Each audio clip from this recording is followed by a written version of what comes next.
पश्चिम बंगाल में दूसरे चरण की वोटिंग आज खत्म हो चुकी है। वोटिंग के खत्म होते ही तमाम जो एग्जिट पोल एजेंसियां हैं उन्होंने अपनी अपनी रिपोर्ट सामने ला दी है और कई एग्जिट पोल की जो आंकड़े हैं वो आपको चौंका सकते हैं।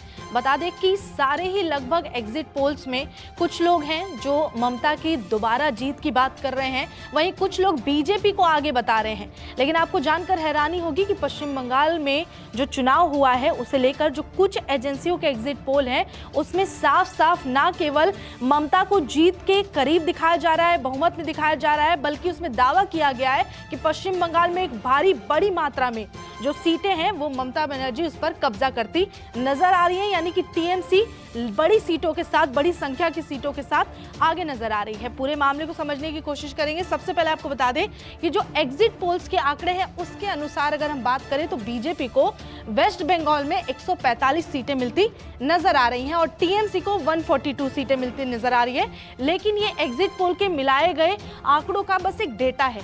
लेकिन आपको बता दें उन एग्जिट पोल्स की भी बात करेंगे जिसमें साफ साफ दावा किया गया है कि ममता बनर्जी बहुमत के थोड़े आगे नहीं बल्कि काफी आगे हैं और उस हिसाब से बीजेपी शतक तक नहीं लगा पा रही है। तो चलिए एक एक करके बात करते हैं सारे एग्जिट पोल एजेंसियों की। सबसे पहले हम बात करेंगे पोल्स ऑफ एग्जिट पोल्स की। आपको बता दें कि बंगाल में 294 सीट्स है टोटल और बहुमत के लिए किसी भी पार्टी को 148 सीट चाहिए। यहाँ पर अगर हम पोल्स ऑफ एग्जिट पोल के आंकड़े को देखें तो पश्चिम बंगाल में बीजेपी जो है 146 सीटें बनाती नजर आ रही है, उस पर जीत हासिल करते। वहीं टीएमसी की बात करें तो 138, कांग्रेस 2, लेफ्ट 2 और अदर्स 0। इसके अलावा जनमत पोल्स ये एक ऐसी एजेंसी है एग्जिट पोल की जो ये दावा कर रही है कि टीएमसी 195 से 205 सीटें जीतती नजर आ रही है। ये एकमात्र ऐसा एजेंसी का एग्जिट पोल सामने आया है जो ये दावा करती है कि ममता बनर्जी ने सिर्फ बहुमत का आंकड़ा ही हासिल नहीं किया है बल्कि बहुमत से काफी आगे तक की यानी भारी मात्रा और बड़ी मात्रा में 205 सीटें मैटर करती है। अगर 205 सीटें अगर ये एग्जिट पोल सही साबित होता है तो इस हिसाब से बीजेपी का मामला बिल्कुल डमाडोल नजर आ रहा है, बिल्कुल फुस नजर आ रही है, क्योंकि इस एग्जिट पोल के अनुसार यानी जनमत पोल्स के अनुसार बीजेपी शतक तक नहीं पहुंच पाई है।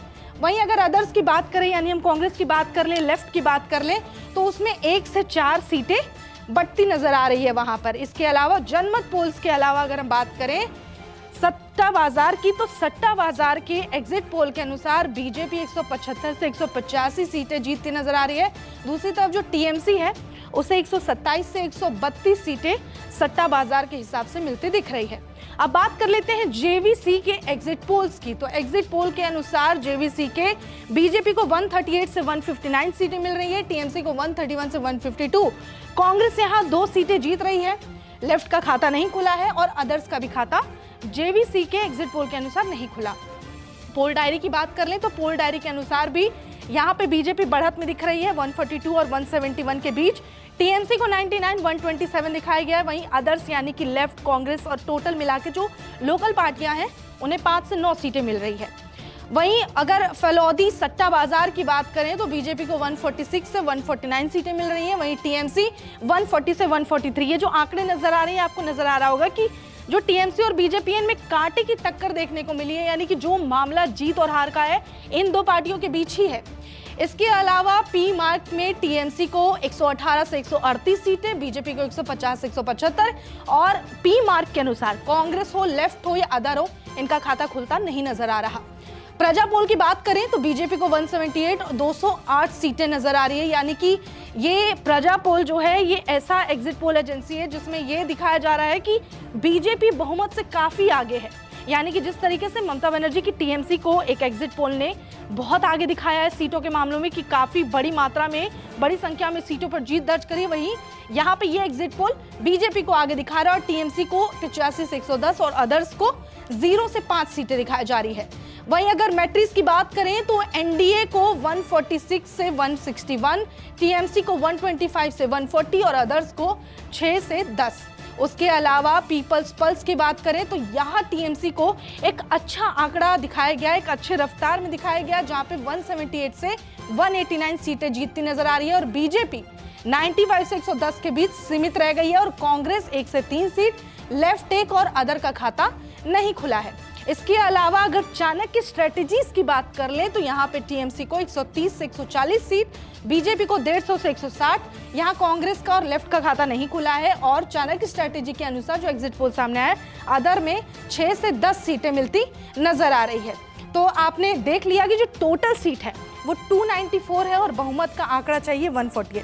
वैसे आपको बता दें कि पश्चिम बंगाल में ऐसा इतिहास रहा है कि जो भी एग्जिट पोल हुए हैं अक्सर मतलब बड़ी अगर हम देखें तो मेजॉरिटीज में आई हुई एग्जिट पोल्स के जो रिजल्ट है उसमें पश्चिम बंगाल के असल रिजल्ट के साथ दोनों इत्तेफाक नहीं रखते, यानी कि कई बार एग्जिट पोल्स गलत साबित हुए हैं। अब यहाँ पे देखना दिलचस्प होगा कि आखिर कौन सा एग्जिट पोल सही साबित होगा और कौन सा गलत। ये जो आपको स्क्रीन पर नजर आ रही है ये कुल मिला के पूरा एक समराइज है कि आपको साफ नजर आ रहा होगा कि जो टीएमसी है उसके आंकड़े सीट्स के वो काफी बेहतर नजर आ रहे हैं बीजेपी के मुकाबले, और अदर का हालांकि मामला खराब है।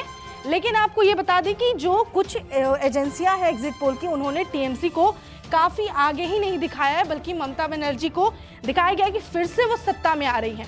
अब ममता बनर्जी के अगर इतिहास की बात करें पॉलिटिक्स में, तो आपको बता दें कि बंगाल में ममता बनर्जी ना केवल महिलाओं की फेवरेट हैं बल्कि उनके जो कोर वोटर्स हैं उनमें मुस्लिम हैं, उनमें गांव के लोग जो हैं वो वोटर्स उनमें ज़्यादा हैं। इसके अलावा जिस तरीके से एक बड़ी मात्रा में वोटिंग हुई है, बहुत भारी मात्रा में लोग निकल कर बाहर आए हैं, वोट दिए हैं, और वोटिंग परसेंटेज की बात करें तो फर्स्ट फेज में 89.99 मतलब 90 के आसपास लोगों की वोटिंग परसेंटेज है फर्स्ट फेज की। सेकेंड फेज की अगर बात कर लें तो इसमें भी 90 के आसपास ही आंकड़ा रहा है, यानी कि इससे ये साबित होता है कि इस बार जो बंगाल में वोटिंग हुए हैं उसमें काफ़ी मात्रा में वोटर्स घर से निकलकर बाहर आए हैं। अब हम कुछ हॉट सीट्स की बात कर लेते हैं। हॉट सीट में अगर आप ध्यान दें तो इस बार हॉट सीट में वैसे तो काफ़ी हैं, लेकिन हम दो की बात करेंगे। एक बात करेंगे नंदीग्राम की और दूसरी बात करेंगे भवानीपुर की।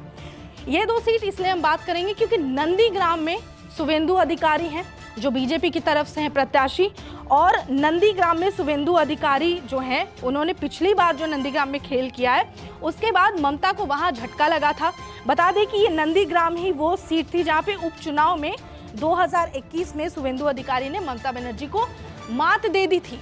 तो यहाँ पे अब जो दूसरा मामला आता है, यहाँ पे भवानीपुर ऐसा सीट है हॉट सीट में से एक जहाँ पर दो बड़े नाम बीजेपी और टीएमसी के सामने, यानी शुभेंदु अधिकारी और ममता बनर्जी का यहाँ पर भीषण टक्कर देखने को मिलने वाला है कि आखिर यहाँ पे ममता बनर्जी अपना कुनबा बचा पाती हैं जहाँ से वो पहले से हैं, या फिर शुभेंदु अधिकारी उसी इतिहास को दोहराएंगे जो 2021 के उपचुनाव में ममता बनर्जी के अगेंस्ट उन्होंने किया था।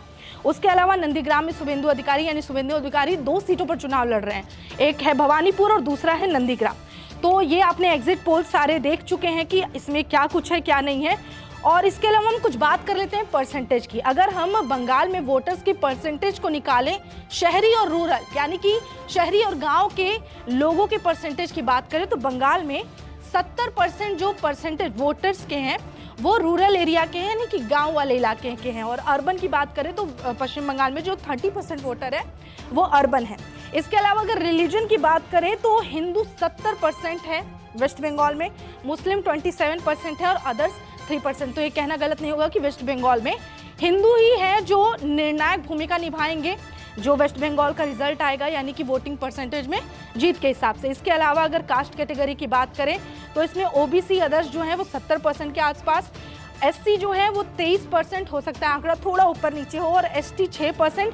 और इसके अलावा अगर नॉर्थ साउथ 24 परगना की बात करें तो वहाँ पे मतुआ समुदाय के लोग जो हैं वो भी काउंट होते हैं। टोटल जो वोटर्स हैं अगर हम संख्या की बात करें तो हो सकता है थोड़ा फिगर इधर उधर हो, लेकिन 7 से लेकर 7.5 इतने जो लोग हैं ये पॉपुलेशन है बंगाल में वोटर्स की। तो यहाँ पे हमने आपको बता दिया है कि सेकेंड जो फेज की वोटिंग थी वो 142 सीटों पर थी।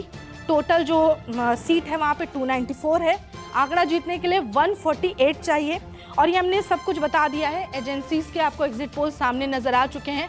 आपके हिसाब से और आपके नज़र में इन एग्जिट पोल्स को आप कितना सटीक मानते हैं, और आपके हिसाब से पश्चिम बंगाल में आखिर क्या खेला होगा, या इस बार भी वही इतिहास दोहराया जाएगा? नमस्कार, मैं हूं मानक गुप्ता। अगर आपको हमारा ये वीडियो पसंद आया हो तो इसे लाइक और शेयर जरूर करें, और हाँ, हमें सब्सक्राइब और फॉलो करना ना भूलें। ताकि आप देश और दुनिया की कोई खबर मिस ना करें। तो जुड़े रहिए हमारे साथ और देखते रहिए News 24।